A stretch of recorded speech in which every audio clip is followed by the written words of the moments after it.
મિત્રો હવે જોઈએ ઉદાહરણ 1.2 5.74 ગ્રામનો એક પદાર્થ 1.2 સેન્ટીમીટર ક્યુબ જેટલો અવકાશ રોકે છે તો સાર્થક અંકોને ધ્યાનમાં રાખી તેની ઘનતા શોધો। હવે અહીં આપણને દળ અને કદ આપેલું છે તો હવે આપણે ઘનતા શોધીએ।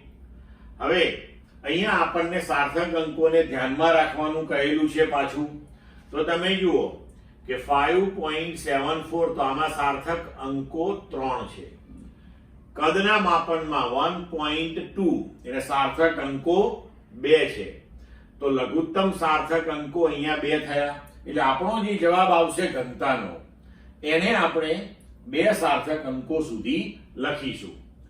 હવે ગણતરી કરીએ તો કે ઘનતા બરાબર દળ ભાગ્યા કદ તો 5.74 upon 1.2 ગ્રામ પર સેન્ટીમીટર ક્યુબ। હવે આપણો જવાબ થશે 4.7833 ગ્રામ પર સેન્ટીમીટર ક્યુબ।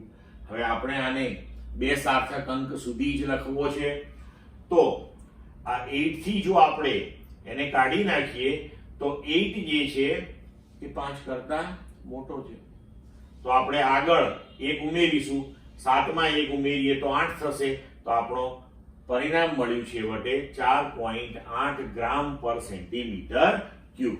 ક્લિયર મિત્રો?